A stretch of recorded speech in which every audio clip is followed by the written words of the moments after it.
বিগত কয়েক বছর ধরে আজিমুসান কেরাত মাহফিল অনুষ্ঠান অনুষ্ঠিত হতে যাচ্ছে কৈলাস শহরে।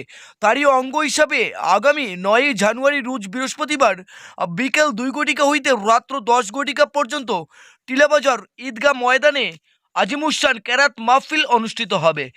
এবারকার আজিমুসান কেরাত মাহফিল কিছুটা ব্যতিক্রমী, কারণ ইরানের বিশ্ববিখ্যাত অতিথিদের নিয়েই আজিমুসান কেরাত মাহফিল অনুষ্ঠিত হতে যাচ্ছে এই বছর।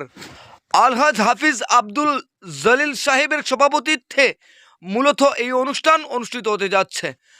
আলহাজ হাফিজ আব্দুল জলিল সাহেব হচ্ছেন কৈলাসহর টাউন জামে মসজিদের ইমাম। আজিমুসান কেরাত মাহফিলে প্রধান অতিথি হিসাবে উপস্থিত থাকছেন বিশ্ববিখ্যাত কারি শাইখ শহীদ মুহাম্মদ জাওয়াদ আল হুসাইনি সাহেব সুদূর ইরান থেকে। মুখ্য অতিথি হিসাবে এশিয়া মহাদেশের প্রখ্যাত কারি হজরত মৌলানা শাইখ আরশাদ আমিন সাহেব, মুহতামিম জামিয়া আশরাফুল উলুম শ্রীনগর কাশ্মীর। বিশেষ অতিথি হিসাবে উপস্থিত থাকছেন হজরত মৌলানা কারি নজরুল ইসলাম রহমানি সাহেব, প্রধান কারি জামিয়া ইসলামিয়া হানিফিয়া দেওবাড়ি আসাম।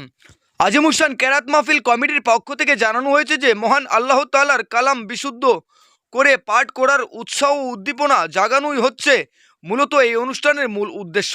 এই মহতি মাহফিলে কুরআন প্রেমী জনগণের উপস্থিতি ও সর্বপ্রকার সাহায্য সহযোগিতা একান্তভাবে কামনা করেছেন একান্ত এক সাক্ষাৎকারে মৌলানা আব্বাস উদ্দিন জালালি সাহেব। ব্যুরো রিপোর্ট, লাল শক্তি নিউজ।